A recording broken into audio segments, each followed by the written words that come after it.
Je vais donner la parole à Grégory pour lancer la plénière sur le contract manager qui fait face au risque environnemental. Avant de se retrouver sur les fauteuils avec François qui se présentera tout à l'heure, on va permettre à Grégory de poser un petit peu le décor de la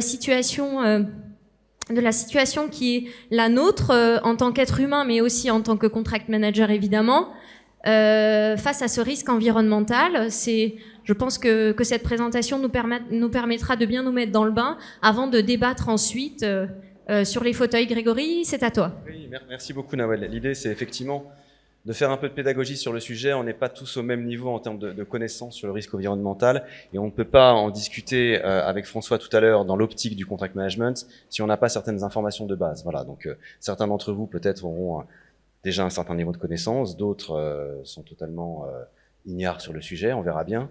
Je ne vais pas vous prendre trop de temps, une dizaine de minutes maximum, mais passer quand même quelques essentiels, en commençant par cette phrase que vous connaissez toutes et tous. Hop.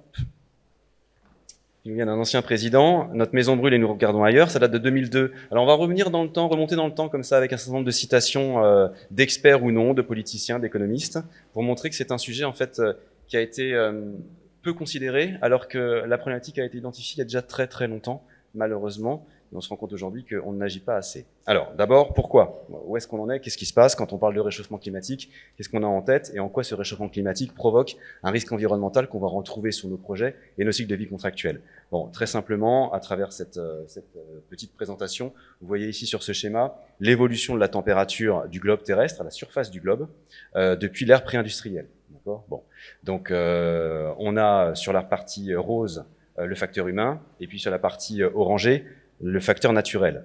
On comprendra que l'évolution de la température au niveau du globe est d'abord due à des causes humaines, comme vous pouvez le constater, puisque depuis cette ère pré-industrielle, la chaleur a augmenté d'1,5 degré, la température a augmenté d'1,5 degré, d'accord? Donc 1,5 degré, c'est pas rien. On verra tout à l'heure ce qu'un degré peut changer dans notre vie quotidienne. Au niveau naturel, l'augmentation est quasi nulle. Donc on ne peut pas considérer que ce sont les écosystèmes eux-mêmes qui provoquent les réchauffements climatiques, ça c'est une erreur, et tous les scientifiques sérieux le disent, à commencer par le GIEC. Mais au final, on n'est pas aujourd'hui à 1,5 degré, on est à 1,1 degré, 1,2 degré, d'accord? Et on a déjà vu dans notre quotidien ce que ça pouvait générer comme conséquence, parce que il y a une baisse, c'est-à-dire un renvoi des radiations solaires qui est provoqué par notamment les aérosols. Bon. Donc on pourrait se dire, bah, c'est très bien, envoyons des aérosols dans l'atmosphère et du coup on va pouvoir revenir à la normale. Bien évidemment, c'est inenvisageable puisque les aérosols sont très néfastes pour la santé humaine et de manière générale pour la biodiversité. D'accord? Bon. Donc là on a un double problème, trop d'aérosols et en parallèle une augmentation de la température. Donc on se stabilise aujourd'hui, comme je le disais, autour de 1,1 degré, 1,2 degré. La citation suivante nous vient de Denis Meadows, qui est un auteur très important, qui a, avec son épouse Donella, produit un rapport au Club de Rome, qui est un club d'industriels dans les années 70, et il a, dans la continuité, écrit un livre qui s'appelle Les limites de la croissance. Et Denis Meadows écrivait à cette occasion, l'humanité a perdu 30 ans. Ça, c'était en 1972. Si nous avions commencé dans les années 60, pardon, c'est son analyse de ce qui s'est passé depuis 70. Si nous avions commencé dans les années 70 à construire des alternatives à la croissance matérielle, nous pourrions regarder l'avenir de façon plus détendue. Bon, on n'y est pas. Chaque jour pendant lesquels se poursuit la croissance exponentielle rapproche notre écosystème mondial des limites ultimes de sa croissance. En fait, à travers cette étude, l'apport de Denis Meadows et bien sûr des scientifiques qui ont travaillé avec lui, c'est de démontrer qu'on est dans un univers fini et on n'a qu'une seule planète. Donc on est dans un cadre. Et dans ce cadre, on vit au mieux, mais à un moment donné, les ressources, si tous finissent par être utilisées, et il y en a plus, d'accord? Donc, c'est vrai aussi bien pour l'augmentation de la température que pour les ressources elles-mêmes. À un moment donné, on est contraint, et le cadre nous oblige. Bon. Donc, on atteint nécessairement à un moment des limites, et là, on les touche. Ça, c'était 1972. Alors, comment on arrive à tout ça? Bah, principalement, c'est pas la seule cause, mais principalement, parce que forte utilisation des énergies fossiles, le gaz, le charbon, le pétrole bien évidemment, qui sur cette slide sont représentés par les couleurs noire, grise et orange. La problématique, c'est que non seulement on se rend compte qu'en termes de volume, c'est extrêmement important, mais surtout que c'est largement majoritaire, c'est-à-dire qu'à hauteur de 80% de l'énergie consommée, on est sur de l'énergie fossile, d'accord? La part du nucléaire est minime, la part du renouvelable est encore plus minime. Ça, c'est une première constatation à 2020, puisque la fin de la frise, c'est 2020, d'accord? Ce qui est plus grave encore, c'est que lorsqu'apparaît le nucléaire et les renouvelables, à aucun moment, il y a une quelconque chute des énergies fossiles, d'accord? Donc c'est ce qu'on appelle l'effet rebond, c'est-à-dire que plus on a accès à de l'énergie, plus on consomme, d'accord? Et on en est là. Donc la courbe va pas du tout dans le bon sens. Citation suivante, Jean Dorst. Jean Dorst, c'est un grand scientifique qui a été, dans les années 60, le président du Muséum d'histoire naturelle à Paris. Et il a écrit un livre fabuleux, Avant que nature meure, en 1965, que je vous invite à découvrir si le sujet vous intéresse. Jean Dorst a eu cette spécificité d'annoncer en 65 exactement ce qui allait se passer 30-40 ans plus tard, d'accord. Le seul chapitre sur lequel il s'est trompé, c'est les océans. Il pensait que les océans avaient une capacité de régénération beaucoup plus importante que la réalité. Donc en fait, la situation est pire que ce qu'il avait imaginé. Et il disait, les activités humaines portées à leur paroxysme, poussées jusqu'à l'absurde, semblent ainsi porter en elles-mêmes les germes de destruction de notre espèce. Bon alors, on fait quoi de toutes ces informations ? Aujourd'hui, l'empreinte carbone d'un Français moyen, on va dire vous et moi à peu près, on tourne autour de 10 tonnes équivalent carbone. D'accord ? C'est ce qu'on consomme chaque année en tonnes équivalent carbone et donc on envoie dans l'atmosphère et qui provoque ce fameux réchauffement climatique dont on a parlé tout à l'heure. L'accord de Paris de 2015 fixe la limite à ne pas dépasser à 1,5 degré. D'accord ? Pour ne pas dépasser les 1,5 degré, il faudrait que chaque terrien, français y compris, se limite à 2 tonnes équivalent carbone. Donc on consomme 5 fois trop que ce qu'il faudrait pour rester dans cette limite d'1,5 degré. Donc on se rend bien compte que la tâche va être extrêmement difficile, surtout quand on s'intéresse à ce que représentent, avec quelques exemples, les 2 tonnes équivalent carbone. 2 tonnes équivalent carbone, c'est grosso modo un trajet d'une personne en avion, aller-retour Paris-New York. Donc quand vous avez fait votre aller-retour Paris-New York dans l'année, c'est fini. D'accord ? Vous pouvez plus boire, vous pouvez plus manger, vous pouvez plus vous loger, puisque vous avez utilisé vos 2 tonnes équivalent carbone. D'accord ? C'est à peu près 15 000 km en petite voiture, hein, d'accord ? Donc on est quand même assez nombreux à faire 15 000 km par an, c'est pas totalement aberrant. En grosse voiture, ça ira encore plus vite. Et puis le secteur de la construction, vous le connaissez, est très énergivore, et très problématique sur le sujet. 5 mètres carrés de construction en maison traditionnelle, donc avec la présence de béton par exemple, génère aussi les fameux 2 tonnes équivalent carbone. 5 mètres carrés, surface au sol, d'accord ? C'est assez peu. Okay. Et puis il y a cette information qui complète la slide, pardon, je vais pas montrer, qui nous indique que depuis 12 mois, même plus maintenant, on s'est stabilisé autour d'un seuil de 1,5 degré, d'accord ? Donc le seuil d'1 degré 1 degré 2 qui a été retenu a été violé depuis plus de 12 mois, d'accord, de manière continue. Ça ne veut pas dire qu'on est officiellement passé à 1,5 degré parce qu'il faut pour ça avoir un recul de 10-20 ans, mais on est sur une pente extrêmement problématique et on sait d'ores et déjà, les scientifiques le disent, que de toute manière l'accord de Paris ne sera pas respecté. Alors on pourrait se dire, bon, s'il n'est pas respecté, c'est pas forcément catastrophique, mais on va voir les conséquences dans un instant. Rachel Carson a écrit en 1962, donc on est encore avant Jean Dorst, un livre qui s'appelle Le Printemps silencieux, Silent Spring, qui était une bombe dans la littérature scientifique et écologique, puisqu'elle a fait le constat que progressivement on était en train de détruire nos sols et détruire la biodiversité par la présence de pesticides, d'insecticides constants, bref, de la chimie de synthèse. Elle n'a pas beaucoup été écoutée. Alors effectivement, on pourrait se dire 1 degré, 1,5 degré, c'est quoi? Ça change pas grand-chose. Le tableau n'est pas forcément très visible sur cette slide, mais je mettrai mes slides à disposition de toute personne qui souhaiterait les découvrir dans le détail. Pour vous donner une idée, quand on est sur un monde à 1,5 degré, en termes de vagues de chaleur, on a des vagues plus chaudes de 3 degrés. Et quand on passe à 2 degrés, donc seulement un demi-degré de plus, on passe à 4 degrés, d'accord? Ce qui est extrêmement conséquent. L'élévation du niveau de la mer est aussi un vrai sujet, avec le trait de côte qui se retire progressivement. On aura quelques informations tout à l'heure sur le sujet, qui à 1,5 degré peut passer de 26 cm à 77 cm.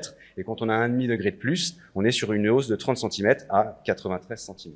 D'accord ? Je passe rapidement sur la perte de biodiversité, qui est absolument catastrophique. Là aussi, on reviendra sur quelques chiffres tout à l'heure. Une fonte complète de la banquise à 1,5 degré une fois par siècle, et une fois par décennie à 2 degrés. D'accord ? Donc, ce changement qui nous paraît minime, 1,5 degré, 2 degrés, ça représente rien. En fait, encore une fois, c'est une moyenne à la surface de la Terre, et d'un pays à l'autre, ce n'est pas la même chose. Aujourd'hui, à 1,1 degré au niveau mondial, en France, on est à 1,7 degré. D'accord ? Nous sommes un des pays les plus touchés en Europe par l'augmentation de la température terrestre. Roosevelt, ça commence à remonter, 1908, d'accord ? Donc on ne peut pas dire qu'on ignorait. Nous nous sommes enrichis de l'utilisation prodigue de nos ressources naturelles. Et nous avons juste raison d'être fiers de notre progrès. Très bien. Jusqu'ici, tout va bien. Mais le temps est venu d'envisager ce qui arrivera quand nos forêts ne seront plus, quand le charbon, le fer et le pétrole seront épuisés, quand les sols auront été appauvris et lessivés vers les fleuves, polluant leurs eaux, dénudant les champs et faisant obstacle à la navigation. Bon, ben on y est déjà depuis quelques décennies. Et là encore, on voit bien que les politiques publiques ne sont pas assez agressives sur cette problématique. Alors il y a un impact court terme, puis il y a un impact long terme. Et ça, c'est des choses que tout le monde ne connaît pas. On part peut-être du principe que si on fait un gros effort maintenant, ça va aller mieux demain. Non. Demain, de toute manière, quoi qu'on fasse aujourd'hui, ça va se détériorer. Pour la raison qui est présente sur cette slide. En fait, lorsqu'on envoie du méthane dans l'atmosphère, il y reste en moyenne 12 ans. D'accord ? Donc il ne partira pas avant 12 ans. Donc son pouvoir de réchauffement est présent pour au moins 12 ans. Lorsqu'on envoie du protoxyde d'azote dans l'atmosphère, il y reste en moyenne 100 ans. D'accord ? Pour du CO2, ça peut être jusqu'à 1000 ans. Et pour du tétrafluorocarbone, plusieurs dizaines de milliers d'années. D'accord ? Donc, du coup, on ne va pas arrêter le réchauffement tout de suite. Il va se poursuivre pendant un certain nombre de décennies, siècles, peut-être milliers d'années, parce qu'en fait, on ne peut pas retirer ce qui a été envoyé dans l'atmosphère. Alors, certains technosolutionnistes nous font rêver effectivement de la solution miracle qui va permettre de pomper le CO2. Bon, c'est très très peu probable, ça aurait un coût démentiel. Scientifiquement, on ne sait même pas si c'est possible, et on n'imagine pas forcément les dépendances que ça générerait sur la biodiversité. D'accord ? Bon, donc il est urgent d'arrêter, tout en acceptant que de toute manière, le réchauffement, pour l'instant, se poursuit pendant un certain nombre de décennies. Et puis, il faut faire attention aussi à la valeur des molécules. Si on considère que le CO2, celui dont on parle le plus souvent, a une valeur de réchauffement de 1, on prend cette donnée entrante, le pouvoir de réchauffement du méthane, d'accord, il est 27 fois plus important. Le pouvoir de réchauffement du protoxyde d'azote, 273 fois, et le tétrafluorocarbone, plusieurs milliers de fois. D'accord ? Et on envoie principalement ces 4 gaz à effet de serre dans l'atmosphère. Donc il n'y a pas que le CO2 qui est problématique, il y a aussi et surtout les autres, même s'ils sont envoyés en moindre quantité. Que nous disait Victor Hugo ? 19e siècle, c'est une triste chose de songer que la nature parle et que le genre humain n'écoute pas. Impact à court terme maintenant. Alors j'ai sélectionné quelques articles de presse, on ne va pas tous les voir dans le détail, mais ils sont assez parlants. Les catastrophes climatiques en France ont coûté 6,5 milliards d'euros en 2023 aux assureurs. Information qui pourra nous être confirmée tout à l'heure par nos spécialistes. D'accord ?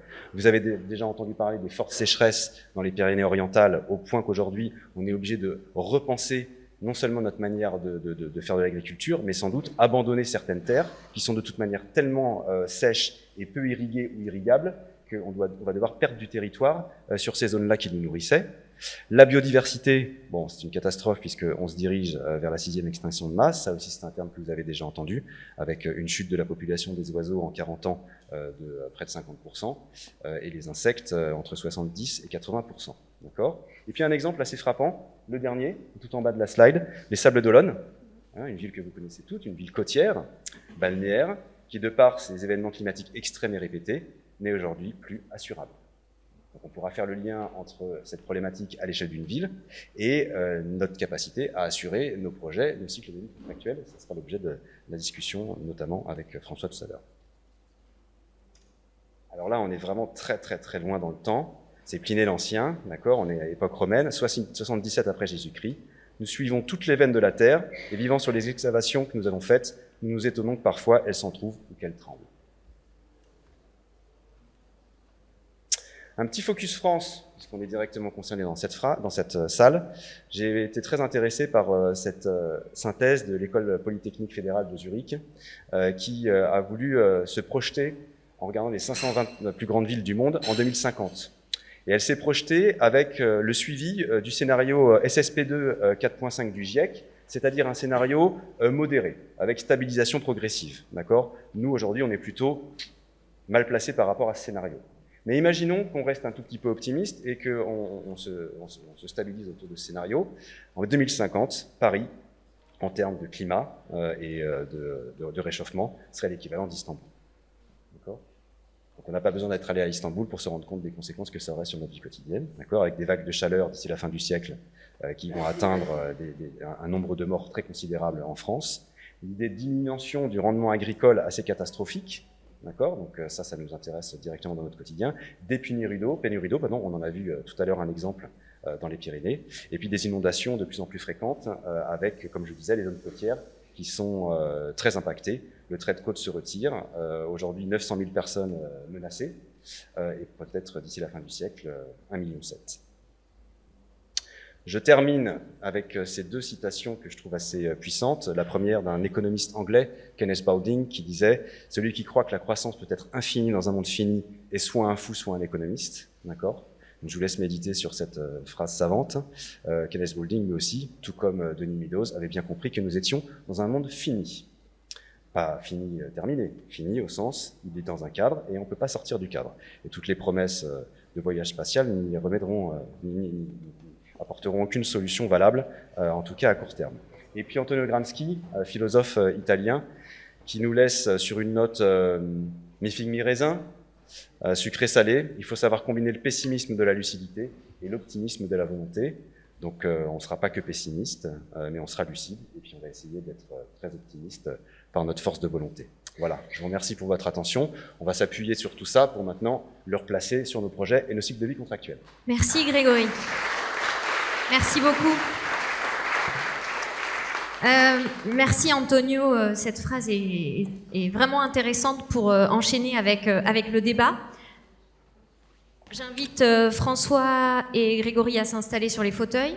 Je sentais qu'il y avait un peu de bruit, un peu d'ambiance, puis là ça retombe un peu. Je voudrais mettre en écho cette dernière phrase. Les gens qui sont fous sont soit des économistes, mais sinon on peut regarder aussi le plafond. Là, quand tu parlais, je regardais le plafond. Regardez un peu le plafond. On peut aussi imaginer ces petits anges avec ces petites ailes. Si on croit à ça, en fait, c'est un peu l'économie, le monde fini, quoi. Si on croit que le monde est infini, les économistes font des miracles, comme les anges avec leurs petites ailes, mais ils font des miracles dans les chiffres. La réalité, c'est que derrière la croissance du PIB, il y a pas vraiment de croissance de la richesse. Et on fait des miracles avec des tas de chiffres, mais la réalité, elle n'est pas dans la croissance. Merci François. Bon, on pourra toujours piquer le lustre si on a des problèmes. Ouais, voilà, on se le partagera. François, qui a commencé du coup déjà à poser le décor, je t'invite François à te présenter, peut-être pour savoir un petit peu ce que tu fais. C'est peut-être un peu énigmatique pour nous, AXA Climate, donc si tu peux un petit peu te présenter. Merci, merci Nawal pour cette introduction et puis surtout Grégory de nous avoir lancé sur une dynamique positive. Alors moi, je viens du monde des risques et des assurances. C'est pas vraiment une surprise. Aujourd'hui, je travaille chez AXA Climate. J'ai travaillé préalablement à peu près 20 ans dans un cabinet de gestion de risques et de placement d'assurance qui s'appelle Gras Savoie. Et j'ai rejoint AXA Climate à une époque où moi-même, je m'interrogeais sur la place que prenait progressivement la gestion des risques climatiques chez mes clients. Et j'ambitionnais à cette époque de monter une équipe dédiée pour traiter uniquement ça. Et il se trouve que j'ai rencontré quelqu'un qui avait la même idée que moi chez AXA à cette époque-là, et avec derrière un soutien très très fort du groupe AXA pour créer une entité et nous donner les conditions de réussir. Donc les conditions pour réussir quand vous êtes dans un grand groupe, c'est vous sortez du grand groupe. Voilà. Un grand groupe est lourd, un grand groupe est compliqué. Et quand vous avez un sujet très court, quand vous avez un sujet urgent à traiter, c'est pas mal de dire ok, on va créer quelque chose à part. Et donc on a eu la chance de créer AXA Climate à part.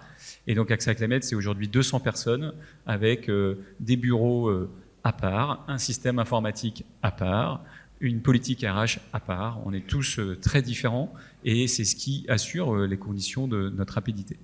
Merci. Grégory, comme certaines personnes auront l'occasion de découvrir ce débat, pourrais-tu te présenter également? Oui, je me rends compte que je ne l'ai pas encore fait tout à l'heure à l'introduction, pardon. Donc, je suis Voilà. Grégory Levaux, je suis le fondateur et le président de l'École européenne du contract management et du cabinet de CM Consulting. Et puis, par ailleurs, avec Nawel, qui est mon associé depuis toujours, on est certes passionné de contract management, mais on est aussi passionné d'écologie et plus particulièrement de permaculture, qui est notre activité parallèle et complémentaire. Donc ce sont des sujets bien évidemment qui nous intéressent, qui nous touchent au cœur. Oui, et la complexité est au cœur de tous ces sujets.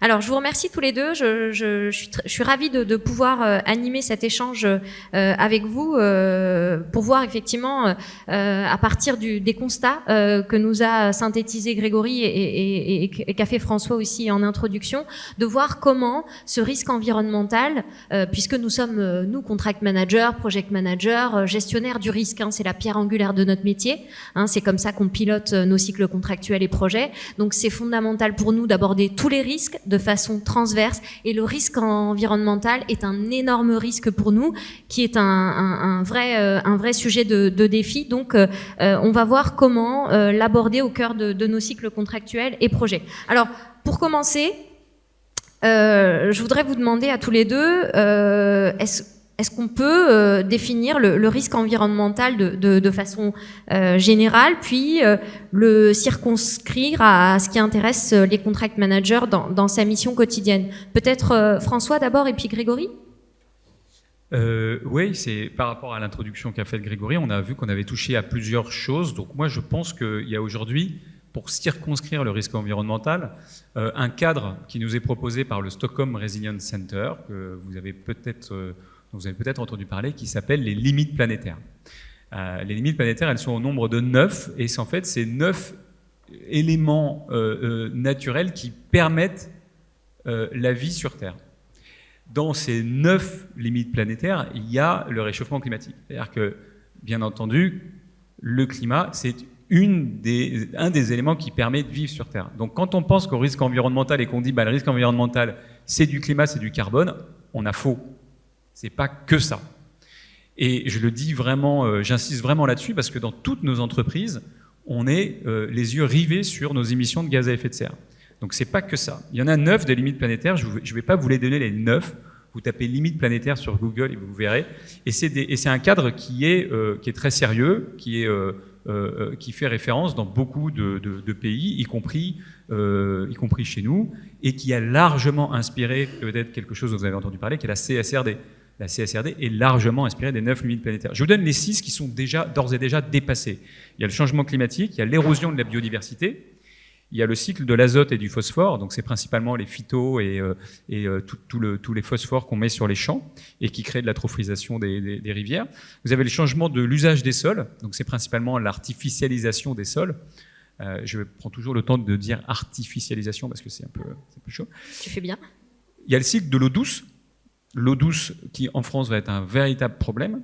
Vous avez l'introduction des entités nouvelles. Chaque semaine, nous mangeons l'équivalent d'une carte de crédit. On parle d'entités nouvelles. Le plastique est une entité nouvelle. Le plastique, aujourd'hui, il y a plus de masse de plastique sur Terre que de masse d'animaux. Et donc, on considère que c'est une entité nouvelle qu'on a introduite. Voilà. Donc là, c'est les 6 qui sont déjà dépassés. Il y en a 3 autres. Donc moi, ce que je voudrais vous dire de manière très concrète, c'est quand on pense à risques environnementaux dans un contrat, on peut penser à ces 6 limites. On peut se dire, est-ce que mon contrat a, de manière très opérationnelle, est-ce que le deal qu'on a gagné et le contrat qu'on va devoir gérer, est-ce qu'il fait peser une menace sur le changement climatique? Est-ce qu'il introduit des matières nouvelles? Et quelle est ma manière de gérer cet impact? À court terme, je vais avoir un impact. À long terme, si mon contrat dure 20 ans, je peux me demander comment est-ce que cette limite impacte la vie de mon contrat. L'érosion de la biodiversité sur 20 ans, ça va impacter un contrat. Mais où que vous soyez, en fait, et quelle que soit la nature de votre contrat. Voilà, donc moi je pense que c'est un cadre qui est vraiment facile à utiliser et qui a le mérite d'ouvrir le champ de la réflexion au-delà du carbone. Toi, Grégory, t'en penses quoi? Complètement en phase, effectivement. C'est un très bon cadre, très sérieux, comme tu le disais. Et puis, peut-être juste pour compléter, une vision très orientée sur notre métier, contract manager. Finalement, le risque environnemental, c'est une typologie parmi d'autres. Risque commercial, opérationnel, juridique, financier, géopolitique. Donc, on en a une dizaine comme ça. Et notre pluridisciplinarité nous oblige à nous intéresser à toutes les typologies de risques. Bon, ça, c'est pas nouveau. Seulement celui-ci, on pourrait se demander si c'est pas le plus important de tous aujourd'hui, puisque finalement, quand on prend toutes les typologies, on se rend compte que celui qui a le plus gros impact, si jamais il se réalise, c'est le risque environnemental, à l'échelle d'un projet comme à l'échelle de la planète. Donc ça, c'est à prendre en considération. Et puis la petite nouveauté qui fait que on en parle enfin aujourd'hui dans le cadre d'un événement comme celui-ci, et on espère que ça va se reproduire par ailleurs, c'est la probabilité qui évolue. On pouvait jusqu'ici considérer que le risque environnemental, en tant que contract manager, il avait un fort impact, mais une faible probabilité. Bon, maintenant, on ne peut plus ignorer que la probabilité est extrêmement élevée, donc ça en fait un risque majeur, pour ne pas dire un risque critique en termes de score du risque. D'accord ? Donc ça, c'est extrêmement important. On voit des exemples un peu partout autour de nous, et nous-mêmes, contract managers sur site, puisque nous sommes des femmes et des hommes de projet, donc on est sur les projets, sur le terrain, on les voit, ces risques se réaliser. Que ce soit sur des bases vies, que ce soit des coupures d'électricité, des problématiques d'acheminement des produits, que ce soit un problème de rétention des salariés, parce qu'en fait, pour des raisons éthiques ou parce que tout simplement, ils ne supportent plus les conditions de travail, un réchauffement terrible à l'endroit où se trouve le projet qui ne permet plus de travailler correctement, décident de quitter l'entreprise. Donc tout ça, on l'évite, ça nous percute directement et ça a un impact dans notre pilotage contractuel. Il suffit de voir ce qui se passe dans certains grands groupes. En 2021-2022, j'ai trouvé les chiffres récemment, la SNCF a déclaré une augmentation de 600% des incidents liés à l'impact climatique et 20% des trains sont en retard à cause du réchauffement. Donc ça, c'est des choses qui deviennent extrêmement concrètes. Il y en a un autre comme ça, avril 2022, peut-être que vous en avez entendu parler, en Afrique du Sud, des inondations absolument terribles, dévastatrices, sur une usine, donc le lieu d'un projet, chez Toyota, qui estime le coût de l'impact de cette inondation, qui a duré seulement quelques jours, à hauteur de $1 milliard. D'accord ? Donc quand on parle d'impact conséquent, nous les contract managers, un peu obsédés aussi par ces sujets-là, on ne peut pas les ignorer. Et puis c'est autre chose, pour finir, ce risque environnemental pour nous, c'est l'impact réglementaire par exemple. Nécessairement, on a de plus en plus de gouvernements, d'organismes, parfois supranationaux, qui vont fixer des règles environnementales qu'il va falloir respecter. Et non seulement ça demande une adaptation constante, et parfois même pendant le cycle de vie contractuel considéré, comme tu le disais, si ça dure 5 ans, 10 ans, 20 ans, entre le démarrage et la fin, il va se passer beaucoup de choses, et cette réglementation va s'appliquer à nous. Donc il faut l'intégrer, il faut s'adapter, elle a un coût, elle peut perturber l'organisation du projet, générer des retards, générer des problèmes de qualité. Et puis la dernière chose qu'on voit aussi et qui nous impacte et qu'on doit considérer, c'est peut-être ce risque réputationnel. On sait aujourd'hui que c'est un sujet qui impacte le grand public, certains investisseurs, et de ce fait, lorsqu'il y a un risque à l'image sur les projets en question, il y a certaines questions à se poser. En tant que contract manager, on ne peut pas passer à côté, notamment lorsque la communauté locale où le projet se déroule est impactée par nos activités. Et auquel cas, on ne sera pas surpris d'avoir à subir des confrontations, des oppositions, des manifestations, peut-être même des conflits et un rejet pur et dur du projet en question. Oui, étant moi-même spécialiste du recrutement de contract manager, je vois aussi à quel point les candidats, les jeunes comme les moins jeunes, sont de plus en plus sensibles au sens donné à leur mission et donc au fait que l'entreprise soit plus ou moins proactive dans la prise en compte et dans le fait qu'elle soit vertueuse vis-à-vis de l'environnement. D'accord. Merci à tous les deux. François, j'ai peut-être une question un peu plus générale sur l'entité AXA. Chez AXA, est-ce que vous avez une vision particulière de ce risque, ou est-ce qu'il est finalement traité comme n'importe quel autre risque auquel serait confrontée l'entreprise? Alors, ça amène aux citations des grands hommes. En 2015, tu as oublié un grand homme qui est Henri Decazes, qui était PDG d'AXA en 2015, qui avait déclaré un monde à plus 4 degrés, c'est un monde qui n'est pas assurable. Donc, chez AXA, enfin, disons d'abord dans l'écosystème d'assurance, comment est-ce qu'on place le risque climatique au milieu du risque, au milieu des autres risques? Bon, je vais vous donner quelques ordres d'idées. Le risque climatique en 2023, il a coûté 93 milliards. Dans tes slides, il y avait le 6,5 milliards d'euros pour la France. Donc au niveau mondial, c'est 93 milliards. Un 11 septembre, c'est 50 milliards. Donc, c'est 50 milliards, 2 avions, c'est 50 milliards, une année de risque climatique, c'est 93 milliards. Bon, dès 11 septembre, il n'y en a pas chaque année, hein, heureusement. Donc, c'est juste pour vous donner un peu le niveau de... Voilà. Lothar et Matin, en 99, je regarde l'Assemblée, je me dis qu'on était à peu près... On a tous un souvenir de 99. 99, c'était 12 milliards pour la France. Okay. Il y a eu 2 tempêtes, Lothar et Martin. 12 milliards.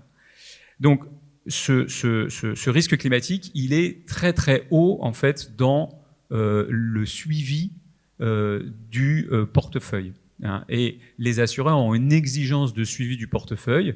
Il y a une autorité de contrôle des assureurs qui leur impose de faire des stress tests. Si ça vous intéresse, il y a un stress test qui est sorti il y a 15 jours, hein, de l'autorité qui s'appelle l'ACPR, Autorité de contrôle prudentiel. L'ACPR a donc publié ce stress test et c'est assez intéressant parce que les assureurs, pour la première fois, ont montré des zones où il y aurait de l'inassurabilité en France. Voilà.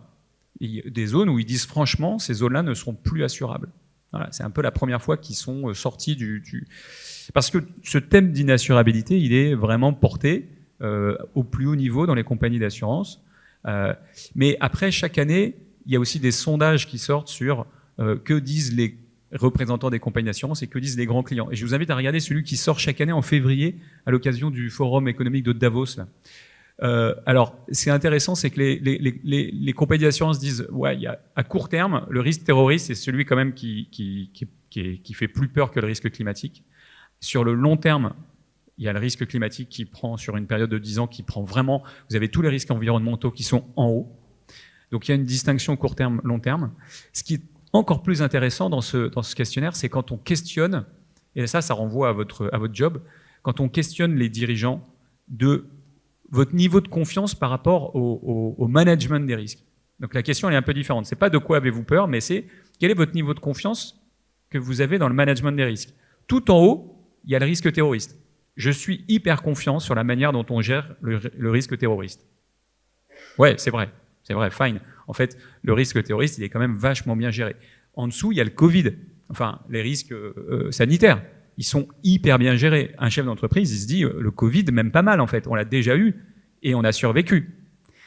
Et tout en bas, là où j'ai absolument pas confiance, il y a le changement climatique.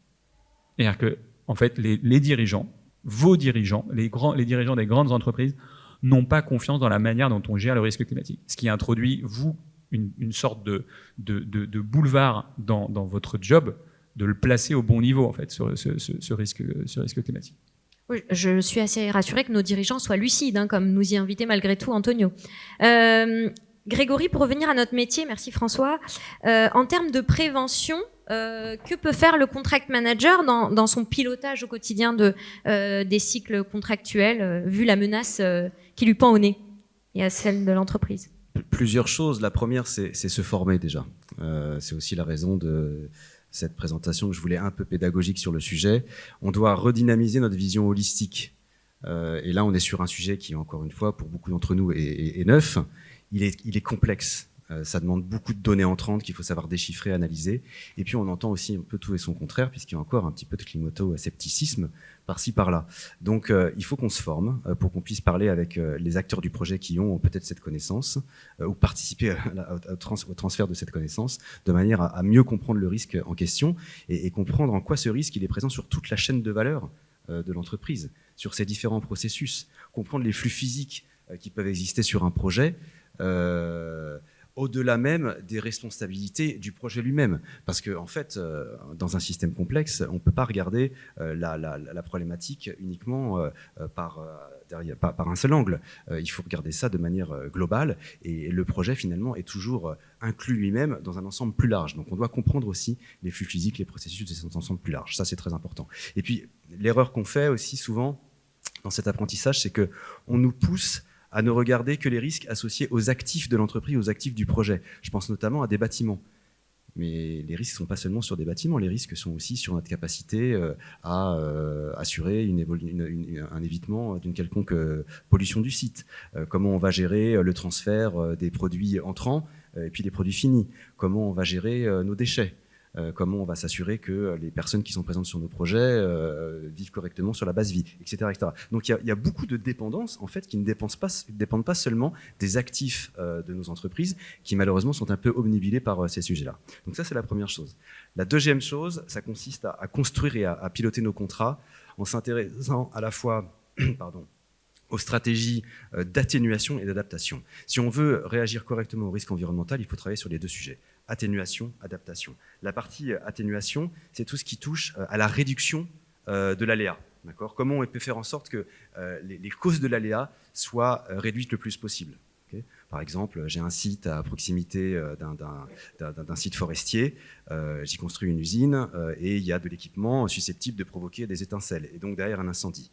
Bon, ici, l'atténuation, c'est faire en sorte que autour de l'usine en question, on s'assure que le sol forestier ne soit pas couvert de broussailles et de végétaux morts parce qu'on sait que c'est la première cause d'inflammabilité des forêts en question. Et puis la partie adaptation, c'est davantage comment je peux, si jamais le risque se produit, réduire l'impact, réduire les conséquences, la gravité. Et donc, par exemple, on va s'intéresser sur une base vie, là où vivent les personnes qui travaillent sur le projet, sur le chantier, s'assurer que si jamais le risque devait se produire, on a mis en place des accès sécurisés qui leur permettent une évacuation safe. Ça peut être aussi de s'assurer pour ces mêmes personnes que si jamais un risque se réalise, elles ont au moins accès aux ressources indispensables pour leurs besoins vitaux. Donc on doit travailler et penser, nous, en tant que contact manager, à travers ces deux angles-là.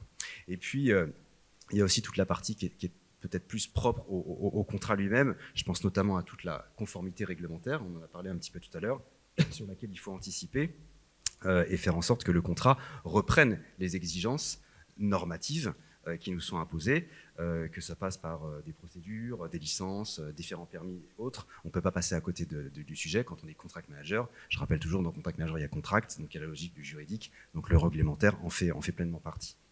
On doit aussi, en termes de prévention, penser clause de responsabilité environnementale. Comment on va gérer les responsabilités de chacun et faire en sorte que chacun prenne sa part sur le sujet. Donc on a l'habitude, nous, de travailler sur des contrats, sur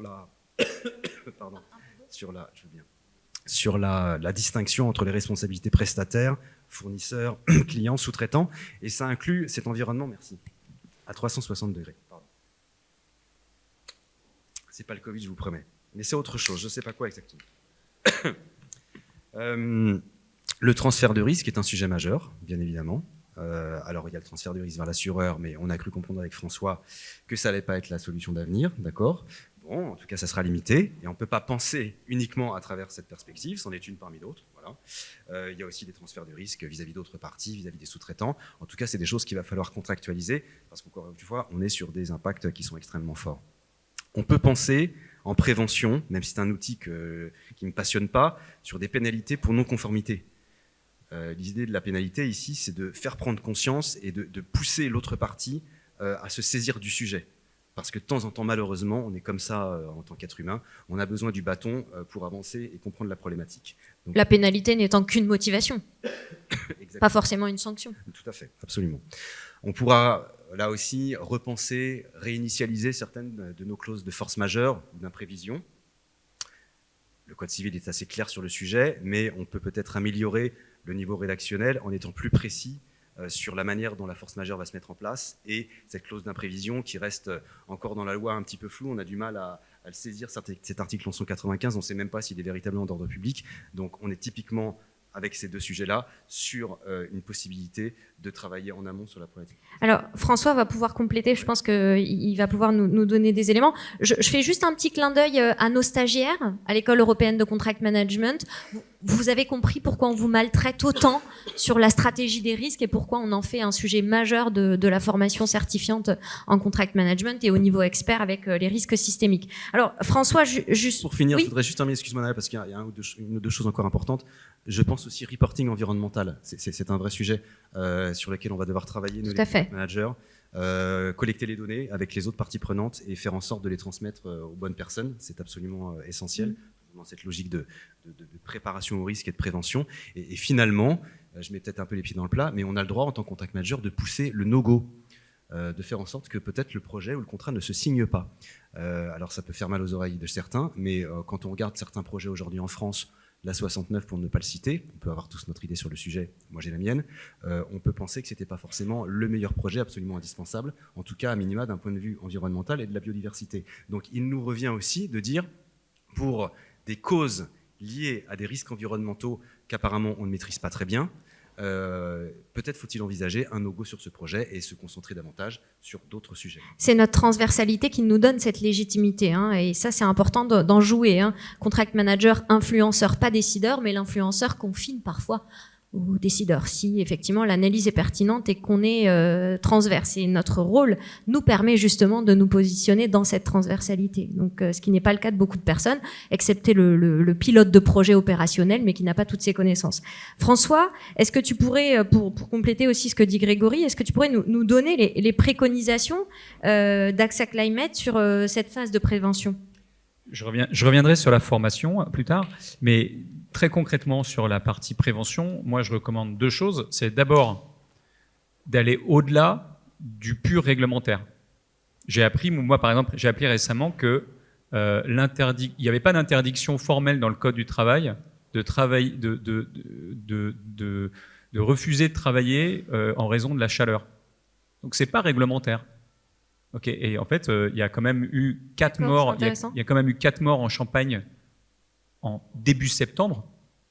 Ok, les analyses sont toujours en cours, mais il y a quand même eu 4 morts en septembre en Champagne. Et il n'y a pas donc de niveau climatique. En Belgique, il y a une référence climatique qui est une référence qui combine la température et l'humidité. Donc, aller au-delà du réglementaire. Deuxième chose, le réglementaire, il ne vous impose pas de regarder ce qui va se passer dans le futur. Mais votre projet, lui, il va aller dans le futur. Illustration, on est dans les Deux-Sèvres. On a une super idée pour résoudre le problème de la sécheresse. On va construire une bassine de rétention et puis une grosse bassine. Une giga bassine. Les méga bassine, comme ils disent. Une méga bassine. OK. Ben, on va faire venir le BRGM. Qui connaît le BRGM ici? Qui est capable de dire ce sont des gens sérieux, le BRGM? Oui, c'est le Bureau de recherche et de géologie minière. Un bureau d'études techniques de l'État. C'est des gens sérieux.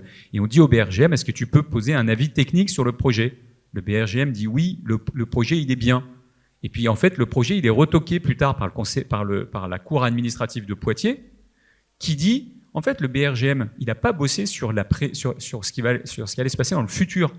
Il a pris 9 ans de stats et il a dit, en 2023, votre méga bassine, elle tient la route par rapport aux problématiques de sécheresse. Ouais, mais elle ne dit pas qu'elle tient la route sur les 10 ou les 20 prochaines années. Et là, la Cour administrative de Poitiers dit no go pour le projet.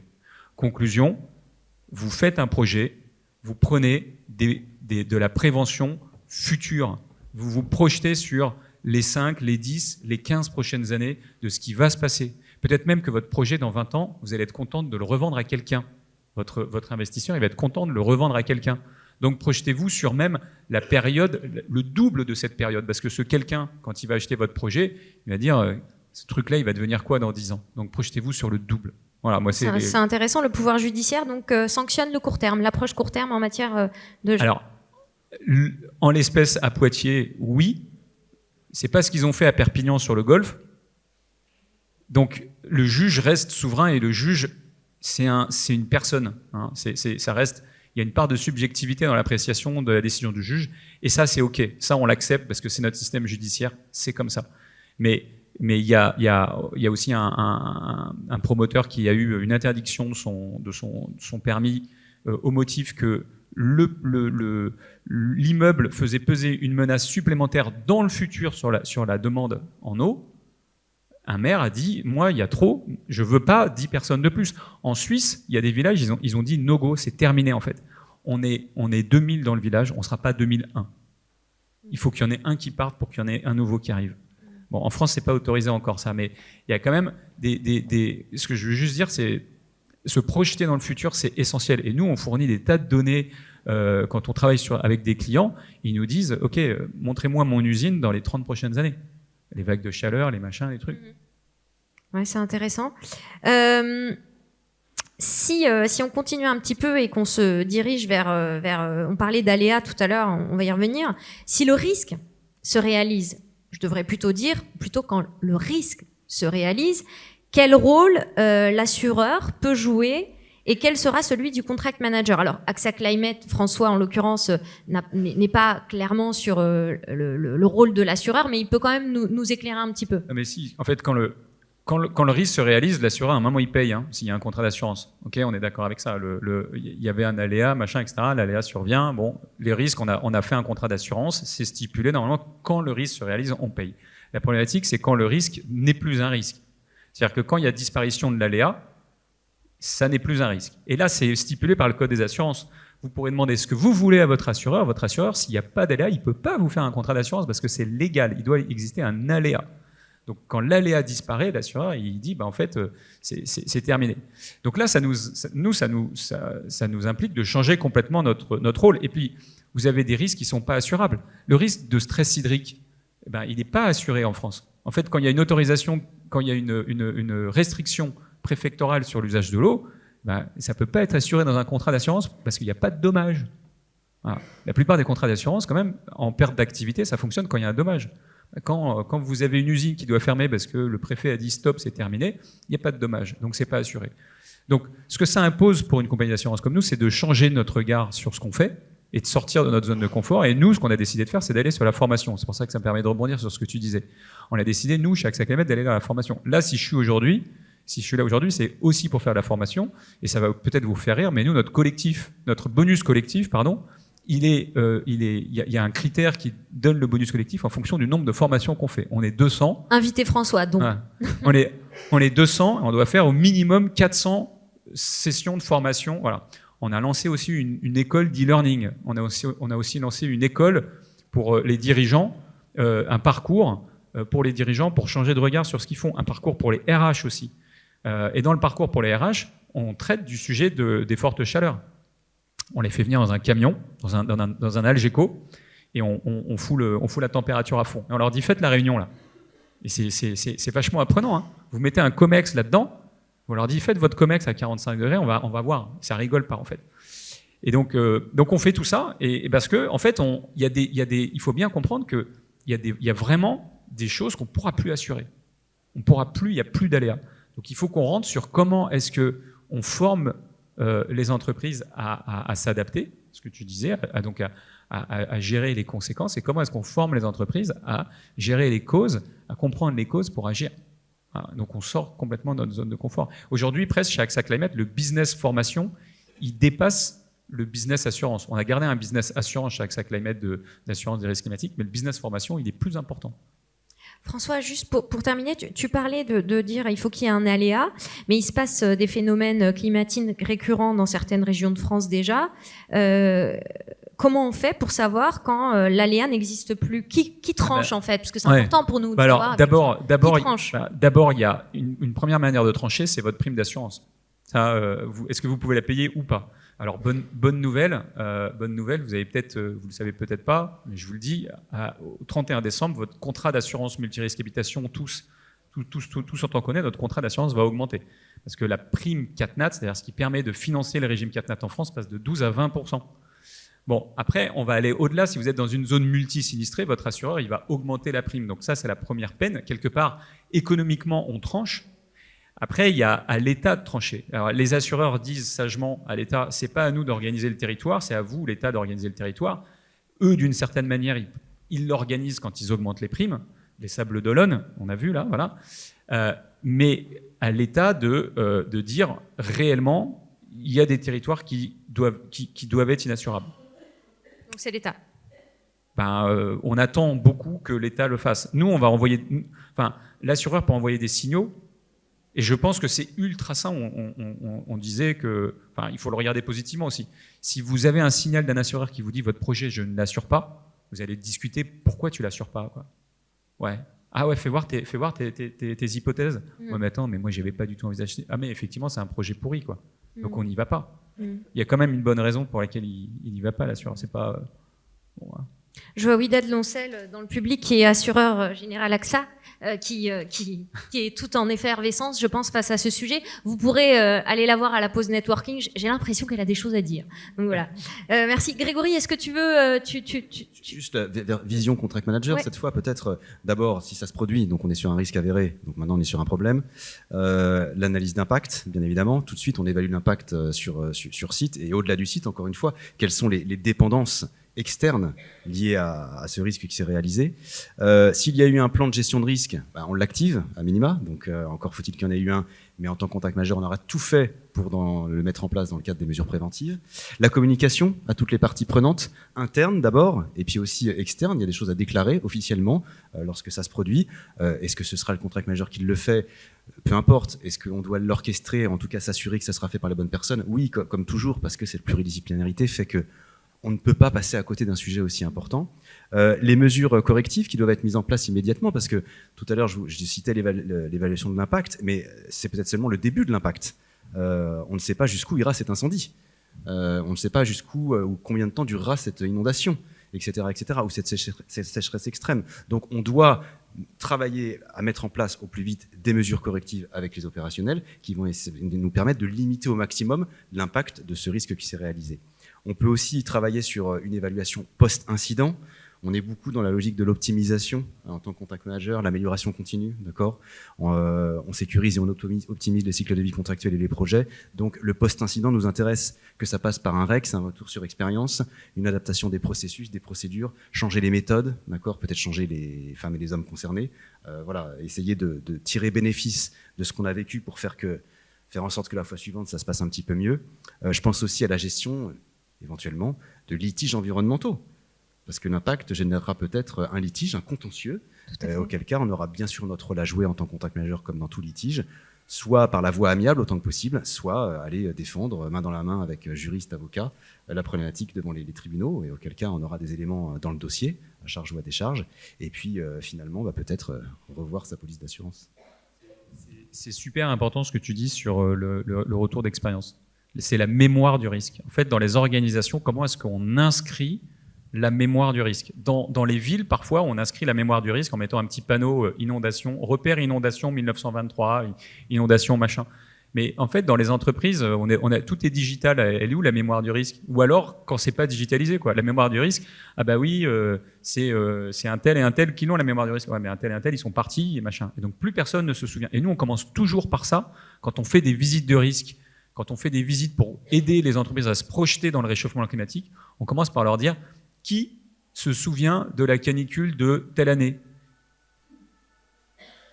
Qu'est-ce que vous avez fait quand il n'y avait plus d'eau ? Vous avez géré comment ? Tout ça, c'est inscrit nulle part, c'est uniquement dans les têtes des gens. Et bien ça, il faut le mettre par écrit, il faut consigner, quoi. La mémoire du risque. Il faut toujours rappeler la mémoire du risque avant, quoi. L'été, là on a un été un peu particulier, mais il faut revenir toujours sur l'histoire, quoi. Voilà, il y a énormément, l'histoire nous a beaucoup appris, quoi. Ça vous rappelle rien, contract manager, la traçabilité ? Hein ? Je remercie François, merci vraiment, c'est important. Grégory, tu parlais d'optimisation. Tout à l'heure, à l'instant, tu parlais d'optimisation. Quand on regarde la définition d'un risque, si on prend le Larousse, il vise autant une menace qu'une potentielle chance. Donc on y voit peut-être une opportunité dans la notion de risque. Alors, c'est difficile à appréhender là tout de suite, l'opportunité en matière environnementale, mais est-ce que tu pourrais peut-être nous dire si le contract manager et les entreprises peuvent entrevoir dans le risque, puisque c'est un terme neutre, des opportunités si on parle de risque environnemental ?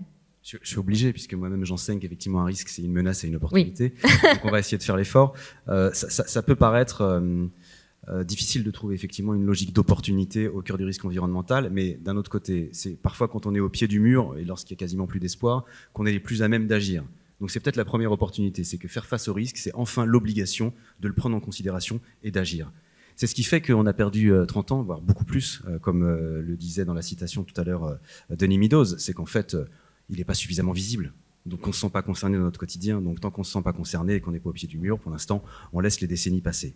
Là, ça commence à être visible, et sur les projets dont on parle, ceux qui vont être face à ce type de risque concret, on va du coup être obligé d'agir. Donc ça, c'est la première chose. La deuxième chose, de manière un peu plus prosaïque, c'est pour les entreprises, du coup, d'assurer peut-être la rétention de talents. Parce qu'on l'a dit tout à l'heure, une entreprise qui aujourd'hui n'est plus éthique sur ces sujets-là, ou se laisse... accepte de subir des risques environnementaux, ça devient de plus en plus inacceptable pour le grand public. Et il y a des gens aujourd'hui, et on a notamment une nouvelle génération qui est de plus en plus concernée par ce sujet, qui partent pour des raisons simplement éthiques. Donc c'est la possibilité de rétention des talents, c'est la possibilité de valorisation de la marque aussi, alors en évitant le greenwashing autant que possible. Mais on va aujourd'hui de plus en plus distinguer les entreprises vertueuses de celles qui ne le sont pas sur ce sujet-là. On va pouvoir peut-être aussi, à travers l'identification du risque, limiter certaines pertes financières, certains engagements financiers sur des projets mort-nés. Si on fait une bonne évaluation en amont et qu'on accepte le no-go, et ben du coup, on perd moins d'argent et on peut le repositionner sur des projets qui sont plus intéressants. C'est aussi faire changer les comportements tout simplement à l'échelle de l'entreprise, sur le projet, avec les opérationnels, les faire évoluer dans leurs pratiques quotidiennes en tant que professionnels, et peut-être également de faire contaminer ces comportements pour qu'on les retrouve dans la vie personnelle et que finalement on s'accorde tous ensemble au-delà de la logique du risque environnemental purement entreprise. Parce que même si aujourd'hui on parle beaucoup de ça, ça va bien au-delà. Donc l'entreprise comme cercle éducatif en fait en matière environnementale. Pour faire en sorte qu'on soit davantage autour des 2 tonnes équivalent carbone que des 9,9. Ok. François, est-ce que tu veux rajouter quelque chose en termes d'opportunités? J'imagine que Accès Climate peut-être... D'abord, je peux témoigner que c'est une super opportunité personnelle. Et ça, il faut bien qu'on se replace dans le pourquoi on bosse. Et si vous avez de l'énergie au boulot, c'est parce que vous aimez votre boulot. Et donc moi, ça m'a vraiment donné la pêche de me dire, ok, mon job désormais, ça va être d'expliquer qu'il faut se former et qu'il y a une opportunité de changement personnel, de changement de regard sur des tas de choses et de porter ça. Après, c'est une deuxième opportunité à l'intérieur de l'entreprise pour amener un changement de regard sur l'entreprise. Et moi, je pense que ce changement de regard, nous en tout cas, c'est ce qu'on prône, il va provenir d'un ancrage territorial. Vos contrats, dans la plupart du temps, enfin à quelques exceptions près, ils ont quand même une réalité physique sur un territoire, quoi. Ils ont quand même, il y a des gens qui bossent quelque part. Et ben, l'atténuation et l'adaptation, ça se porte au niveau du territoire. Donc il y a une opportunité pour vous, et je voudrais vous dire, dans les contrats que vous gérez, allez sur le terrain, descendez au niveau du territoire et allez voir ce qui se passe au niveau des impacts que ça porte sur le territoire. On ne peut pas rester dans nos tours d'ivoire à la Défense ou je ne sais pas où, à Lyon, à Marseille ou à Bordeaux, dans nos petits buildings là, sans aller voir réellement ce qui se passe au niveau du territoire. Et d'un point de vue plus macro, pour la France, en fait, on a un truc génial en France. On a tous les climats et on a toutes les géographies. Donc on peut devenir, les stars de la décarbonation, parce qu'on a quand même les meilleures lois au niveau mondial. Ouais, il y en a marre des lois, il y en a marre des règlements, etc.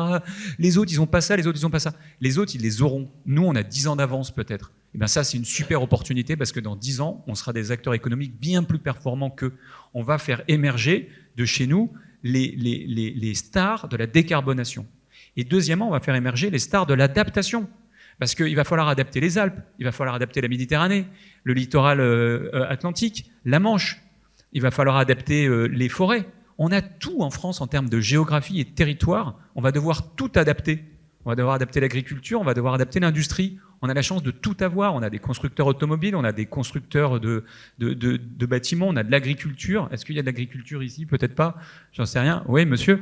Donc l'agriculture, on va l'adapter avant les autres. Et c'est super, c'est une super opportunité pour y aller.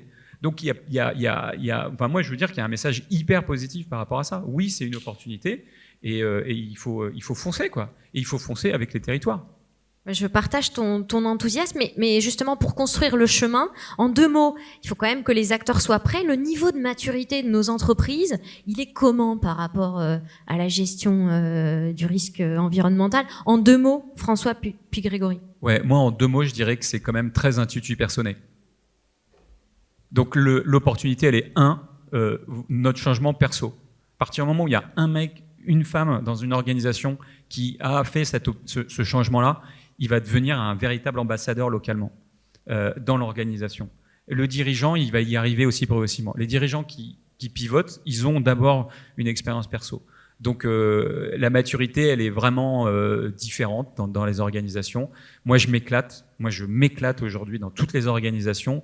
Là, demain, on va tenir un COMEX sur de la chaleur. On va passer 2 heures avec un COMEX que sur de la chaleur. Je m'éclate, quoi. Aller voir bouger les gens. Donc, il ne faut pas avoir peur. Est-ce que tu parles un peu marge et cash flow quand même pendant tes COMEX sur la chaleur? Oui, on parle marge et cash flow. C'est-à-dire juste qu'en fait, si tu gères pas ton sujet de chaleur, tu as une problématique que tes clients n'achètent plus tes produits, parce que eux, c'est des clients du secteur de la construction et que s'il fait trop chaud, ils iront plus bosser. Et puis 2, en fait, si tes collaborateurs perdent de la productivité, et si voilà, bah, tu as un problème de. Oui, c'est rassurant. Grégory, en 2 mots? Avec E2CM, on couvre à peu près tous les secteurs d'activité. Donc ça, c'est intéressant. On a des clients qui évoluent sur tous les marchés économiques et on parle beaucoup avec eux puisqu'on les forme et on fait du conseil. Donc on voit un petit peu ce qui se passe, notamment sur ces sujets, puisqu'on les titille. C'est insuffisant. Il y a des balbutiements, il y a des choses qui commencent à se mettre en place dans certaines industries ou au sein de certaines industries, seulement dans certaines entreprises, avec effectivement des mouvements, comme tu le disais très bien, tutu-personné, où d'un seul coup, une personne se saisit de la problématique. En considération de la personne pour les non-avertis. Hein. Si, ils sont tous avertis. Et donc, parfois, cette initiative individuelle permet de provoquer une bascule. Et c'est là que c'est intéressant, sans qu'on sache exactement en amont où est le point de bascule qui va entraîner le reste du groupe. Bon, donc ça reste insuffisant, il faut faire sa part, peut-être un peu plus que la part du colibri, parce que maintenant, ça devient très urgent et on a beaucoup moins de temps pour être juste un petit colibri. Oui, puis Pierre Rabhi l'a déjà pris, donc voilà. Je ne peux pas le réutiliser. Alors, actualité oblige. Moi, je me pose beaucoup de questions et j'aimerais la poser. Moi, j'ai ma propre réponse, mais j'aimerais la poser à François et Grégory. J'aimerais leur demander comment ils perçoivent l'avenir en matière environnementale, sur le risque environnemental, par rapport à leurs réponses précédentes, eu égard aux résultats des élections européennes. Ça vous a pas échappé, il y a eu un petit séisme politique ces derniers jours, et des élections législatives à venir, avec une percée inédite du Rassemblement national Rassemblement national qui assume son hostilité vis-à-vis des mesures les plus ambitieuses pour faire face aux risques climatiques. Comment vous percevez l'avenir ? Et l'idée n'est pas de faire de la politique ici, mais de se rendre compte qu'effectivement, il y a certains partis qui n'ont pas un grand intérêt pour le sujet. En l'occurrence, le RN, puisque c'est celui qui nous concerne, c'est quand même un parti qui, dans son programme actuel, n'a pas grand-chose sur le sujet écologique. Ça, c'est la première chose. Qui a toujours soutenu, et qui vraisemblablement soutiendra encore beaucoup, les énergies fossiles, à travers des décisions majeures, des liens particulier avec certaines industries, avec le refus, par exemple, d'accepter l'évolution d'une voiture thermique vers une voiture électrique. Hein, on sait comment ils ont voté au Parlement. C'est aussi, du coup, le corollaire, le refus de l'énergie renouvelable. Bon, alors on pourra discuter longtemps de l'énergie renouvelable, il y a du bon, il y a du moins bon sur certains sujets, mais à un moment donné, il va falloir quand même faire évoluer cette proportion sur la part de l'énergie globale. C'est aussi une lutte permanente, tu l'as un peu dit, sur la partie réglementation environnementale. Qui vote au Parlement européen systématiquement contre les réglementations environnementales, c'est ce bord-là. Le Green Deal européen, ils ont voté contre. La loi de la restauration de la nature qui vient de passer in extremis la semaine dernière, ils ont voté contre. Donc il y a quand même une tendance à aller à rebours de ce que l'on présente depuis tout à l'heure. Et puis, c'est quand même aussi un parti qui a toujours favorisé le climato-scepticisme, le débat permanent avec des scientifiques qui pourtant arrivent avec des données qui sont très claires et indiscutables. Et donc, il y a quand même une problématique, et c'est ce qui me rend un peu pessimiste, si effectivement on laisse comment dire, le pouvoir entre les mains de ce type de politique. Malheureusement, on va encore perdre du temps. Et le temps, on n'en a pas. On n'en a pas, et du coup, on pourra réinterroger encore Denis Meadows dans 20 ans, et il nous dira que maintenant, on en a perdu 70. Oui. Et alors, ce qui est intéressant, je discutais avec François ce matin, il disait que beaucoup de choses se passaient dans l'entreprise et étaient drivées par les dirigeants. Et moi, je retiens ce qu'a dit François quand il a classé par priorité les inquiétudes. Hein, on est OK avec certains risques sanitaires, de sécurité intérieure ou plus large, extérieure. Eh bien, les dirigeants se disent que non, le risque environnemental n'est pas du tout maîtrisé, en tout cas en termes d'inquiétude. Donc, je pense que de toute manière, les partis politiques et puis nos dirigeants au niveau étatique devront aussi prendre de pleine face la réalité qui est la nôtre. Je vous remercie infiniment tous les deux. C'était extrêmement riche, c'était très technique à bien des égards.